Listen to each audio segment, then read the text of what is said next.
வணக்கம் மக்களே. இந்த வீடியோல நம்ம என்ன தகவல் பார்க்க போறோம்னா, பிரபல காமெடி நடிகையுடைய மறைவிற்கு காரணம் இதுதான் என்று அவங்களுடைய மகள் பாத்தீங்கன்னா வீடியோ ஒன்று வெளியிட்டிருக்காங்க. அந்த வீடியோ சோசியல் மீடியாவில் வைரல் ஆயிட்டு வருது. தனியார் சேனலுக்கு அவங்க பேட்டி கொடுத்ததுல இத பத்தி அந்த நடிகரை பத்தி நிறைய விஷயங்களை சொல்லியிருக்காரு. வாங்க என்ன தகவல்னு இந்த வீடியோல முழுமையாக பார்த்து தெரிஞ்சுக்கலாம். அதுக்கு முன்னாடி நம்ம சேனலை சப்ஸ்கிரைப் பண்ணாதவங்க எல்லாம் சப்ஸ்கிரைப் பண்ணிக்கோங்க. பெல் பட்டன் அமைக்கி நம்ம சேனலோட நோட்டிபிகேஷனை எனபிள் பண்ணிக்கோங்க. நாங்க போடுற வீடியோ உங்களுக்கு உடனுக்குடனே வந்து சேரும். ஹார்ட் அட்டாக்னு தான் சொன்னாங்க. ஹாஸ்பிட்டலுக்கு போனோம். ஆனா அங்க குமரிமுத்துவின் மறைவிற்காக காரணம் குறித்து அவரின் மகள் நீண்ட நாட்கள் இடைவெளிக்கு அப்புறம் இப்போது ஒரு பேட்டியில குறிப்பிட்டிருக்காங்க.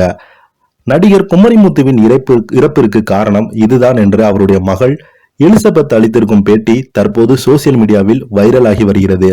சினிமாவை பொறுத்தவரை ஒவ்வொரு காமெடி நடிகரும் தனிப்பட்ட பாடி லாங்குவேஜ் இருக்கும். ஆனால் தனது வித்தியாசமான சிரிப்பை தனது தனிப்பட்ட அடையாளமாக வைத்து சினிமாவில் பிரபல காமெடி நடிகராக இருந்தவர்தான் குமரிமுத்து அவர்கள்.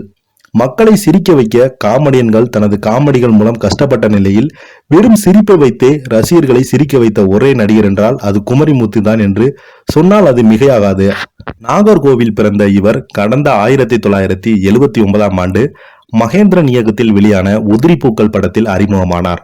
அதன் பின்பு பல்வேறு படங்களில் காமெடி நடிகராக நடித்து தமிழ் சினிமாவில் தனக்கென ஒரு தனி அங்கீகாரத்தையும் பிடித்தார் குமரிமுத்து அவர்கள்.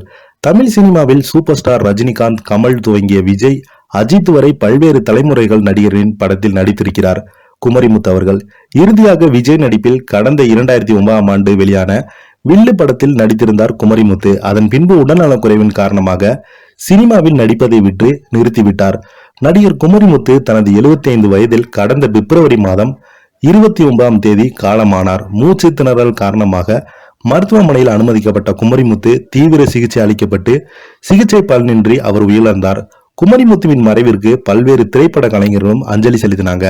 இந்த நிலையில குமரிமுத்துவின் மகள் எலிசபெத் குமரிமுத்து சமீபத்தில் பேட்டி ஒன்று அளித்திருந்தார். அதில் அவர் தன்னுடைய தந்தை குறித்து கூறியது, அப்பா ரொம்ப அன்பானவர், அவருடைய சிரிப்பு தமிழ் புலமை எல்லாருமே தெரியும்.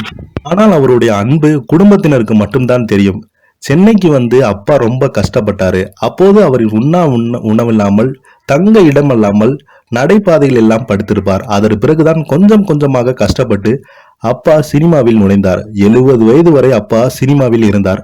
1000 படங்களுக்கு மேல் நடித்திருந்தார். அப்பாவை எல்லோருமே சிரிப்பு வைத்துதான் அடையாளம் செய்வார்கள். ஆனால் வீட்டில் ஒரு நாளும் அவர் சிரிப்பதே இல்லை.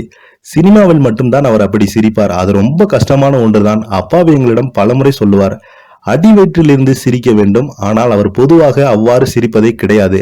எங்களுக்கு அப்பா எதையும் சேர்த்து வைக்கல. எத்தனையோ தானம் தர்மம் செய்து விட்டார். 50,000 சம்பளம் வாங்கினால் 45,000 தான் பண்ணி விடுவார். வீட்டுக்கு 500 ரூபா 5,000 தான் தருவாரு. தனக்கு மிஞ்சிய தான தர்மம் தான் என்று சொல்வார்கள். தனக்கு இல்லை என்றாலும் மற்றவர்களுக்கு தானம் செய்பவர்களுடைய அப்பா ஒரு மாதத்திற்கு 40 குடும்பங்கள் மாதம் பணம் அனுப்புவார். எங்களுக்கு அப்பா சொத்து சேர்க்கவில்லை என்று குறைய வருத்தம் எங்களுக்கு கிடையாது.